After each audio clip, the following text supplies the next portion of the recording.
Hello everyone and welcome to Sinister Cupcakes. I'm Scarecrow. And I'm Dualia, and today we're talking about the Texas Chainsaw Massacre movie series. We're doing a group of videos looking at each movie as an individual, but also how each one fits in with the rest of the series, how they reflect and mirror each other, and how they connect or don't connect with the other movies. We'll be starting off with a general synopsis, then moving on to whether we think the movie was actually worth watching in regards to the overall storytelling of the films, and then finish off with what we liked and didn't like about the movie, along with any fun facts we discovered along the way. Well, let's head up to the lab and see what's on the slab. Okay, so the movie is the creation of then soon-to-be horror icons Tobe Hooper and Kim Henkel, who co-wrote the initial story and screenplay. Hooper also produced, directed, and co-wrote the music done for the movie. Some of the other producers included Kim Henkel and the Vortex Company, while the music was also co-written by Wayne Bell. The costumes and makeup were done by W.E. Barnes and Dorothy J. Pearl, and the special effects were done by Dean W. Miller. The amazing artistic director overseeing most of this was Robert Burns. This movie is designed to appear as if it is a documentary of real events that happened in Texas during the 70s. The film follows 5 young adults traveling across Texas to find out if a recent string of grave robberies has disturbed the remains of any of their family members. Upon arrival, they encounter a murderous family of maniacs hell-bent on devouring and torturing anyone they can. This movie was a pioneer for the horror genre and is seen as one of the first real slasher movies, setting the bar for many years to come. The film stars Marilyn Burns as Sally, whose name you will never forget. Sally! Sally! Sally! Sally! Sally! Paul A. Partain as her brother, Franklin. Gunnar Hansen as Leatherface. Seidow as Allman, who is later referred to as the cook or Drayton Sawyer. Edwin Neal as the hitchhiker. John Duggan as Crazy Old Grandpa, one of our favorite characters. And a slew of other forgettable characters. Now the question on everyone's lips. Is this movie actually worth watching? The answer is... yes! Not only is this movie a historical monument for the genre of horror itself, but it also created many archetypes still used in horror movies to this day. For this fact alone, it is worth a watch for anyone wanting to see where the horror genre came from and how it developed over time.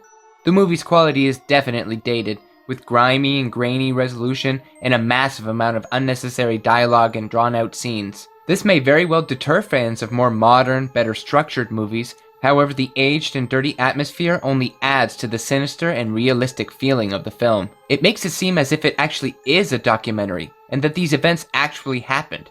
It is scary as shit.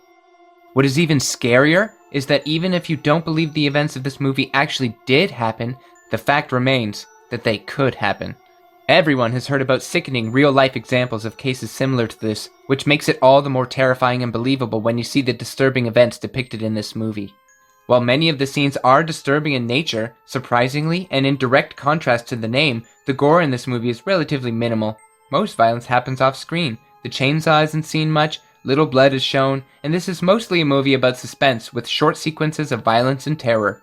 So for those of you who are not experienced with horror movies, get squeamish at the sight of blood, or maybe just at the sound of a chainsaw, this movie is not something to get too worried over.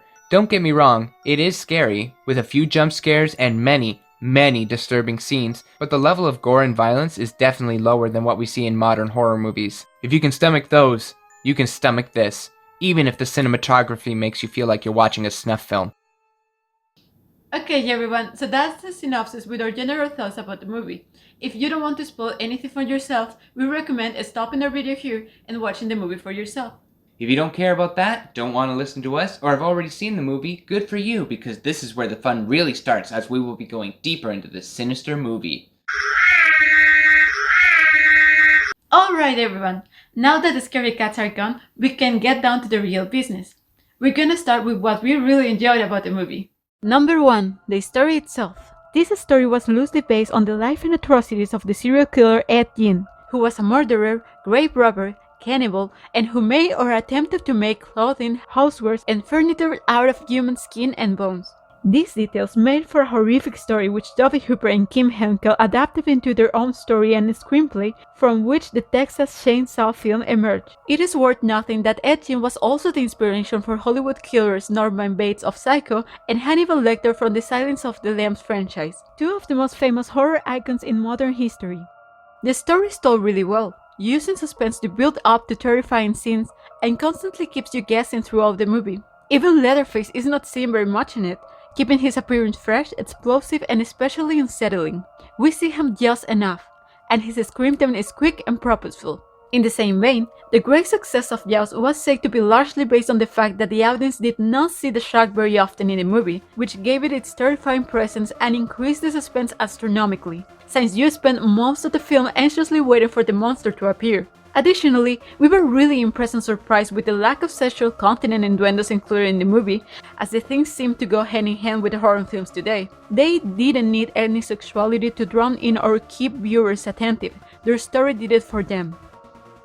Number 2. How everything looks. As already mentioned, the grimy resolution of the film enhances its terror factor and causes the viewer to easily suspend their belief about this movie being true. Leatherface looks horrifying.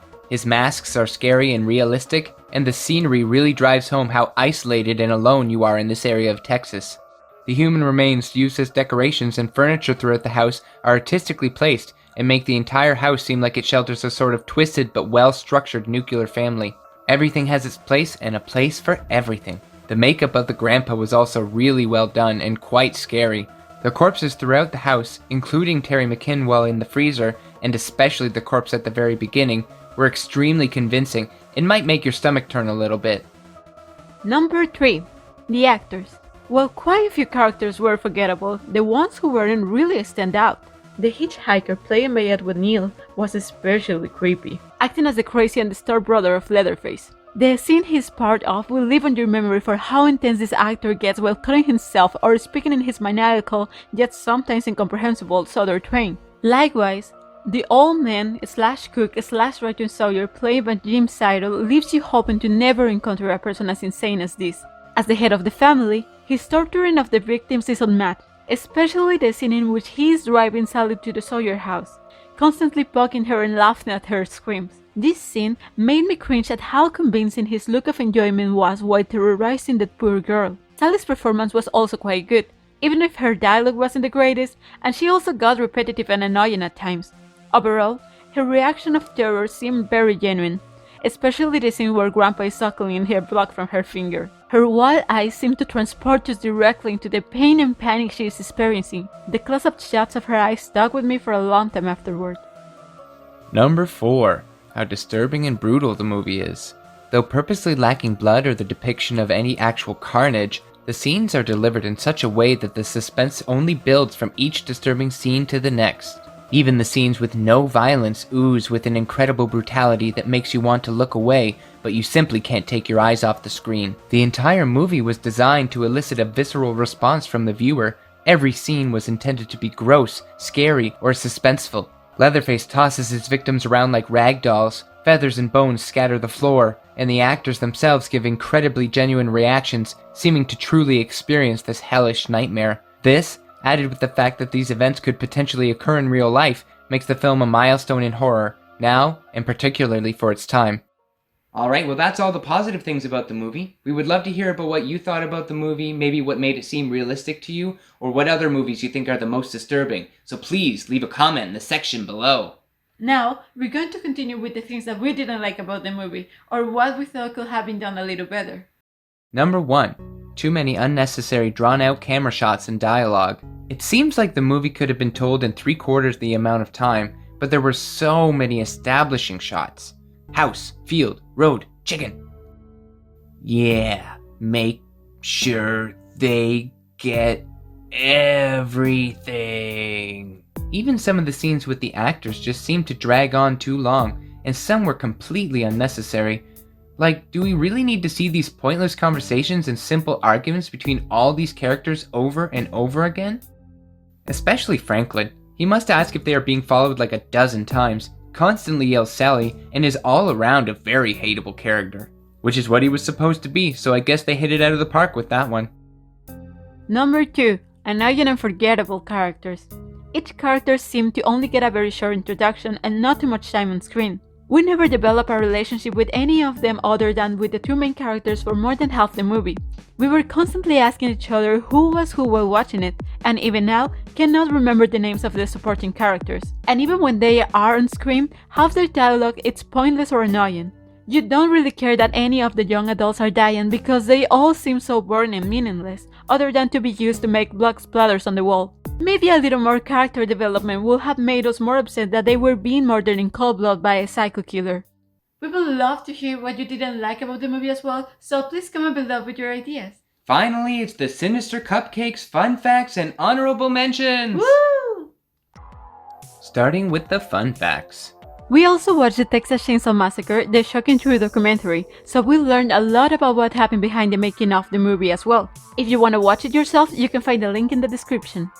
The artistic director, Robert Burns, was an absolute genius. He designed and constructed almost all the furniture, knickknacks, and totems found in Leatherface's home, out of a mixture of actual animal and human bones. Only some of the bones he used were fake. The bones were all sourced from local farmers and medical companies. He also taxidermized the iconic armadillo in the first scene, as well as designed and constructed Leatherface's many different masks.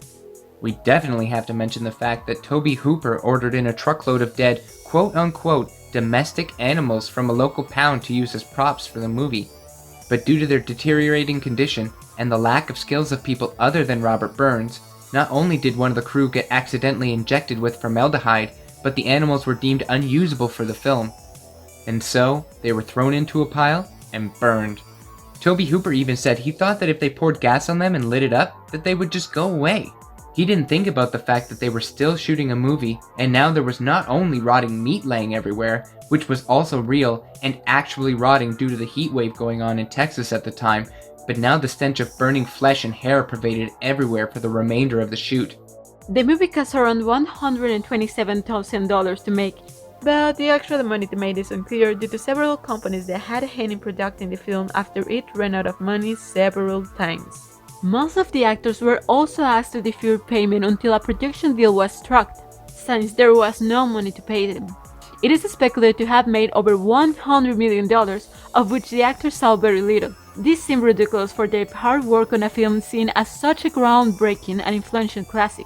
Gunnar Hansen, who played Leatherface and who was not an experienced actor, saying he would have made more work in a regular job than he got for his part in the movie. This was even after he stepped up and helped the production crew by playing Leatherface when the actor originally chosen from the role didn't work out. As said before, the movie was made to attack the viewer. It isn't a movie that pretends to be friendly only to be discovered it is evil halfway through. Leatherface comes out swinging, literally. One critic in the documentary said that this was what makes it different from modern horror movies, which are always trying to meet you halfway, shake your hand, then hide behind some bushes only to jump out and scare you. This movie doesn't hide. It comes for you without mercy. It also marks a time where the focus was the removal of the supernatural from horror movies. This wasn't something happening in some magical land or far future or distant planet. This could be happening right next door or to you. Tobe Hooper and Robert Burns prevented the actors playing the victims from seeing Leatherface before he was revealed to them in the movie, so he could get more realistic and genuine reactions of terror from his actors.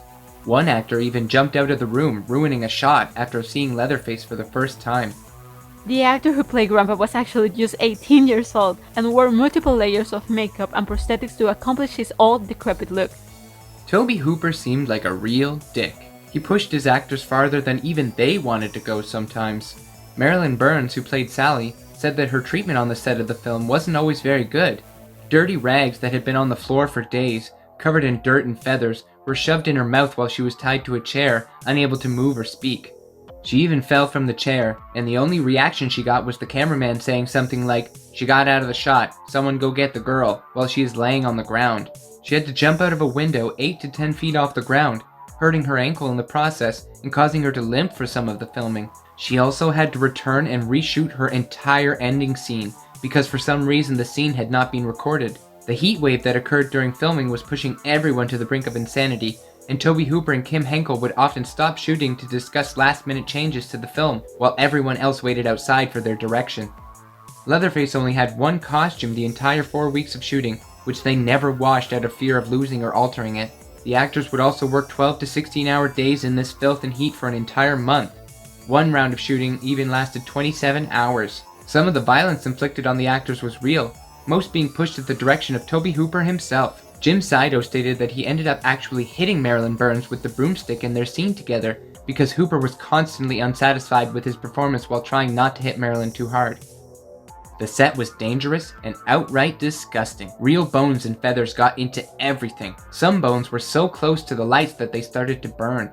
The smell of perspiration, unclean clothes, rotting meat, and burning flesh, hair, and bones was everywhere.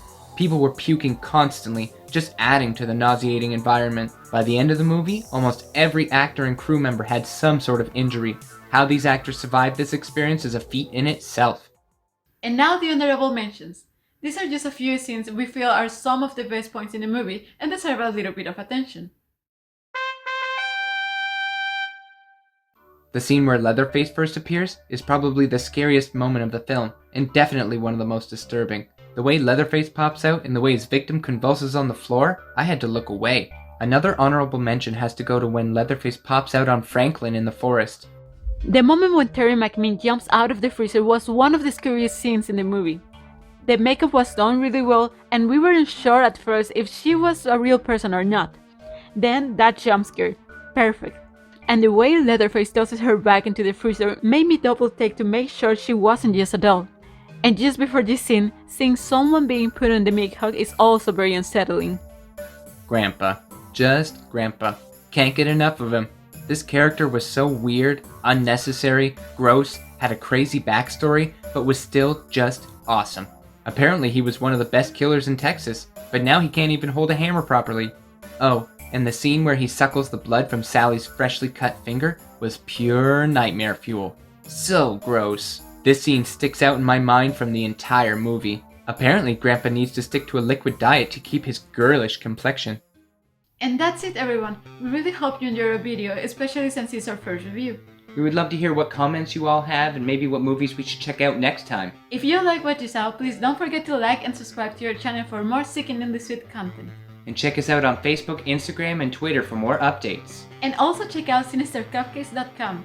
Goodbye for now from us at Sinister Cupcakes.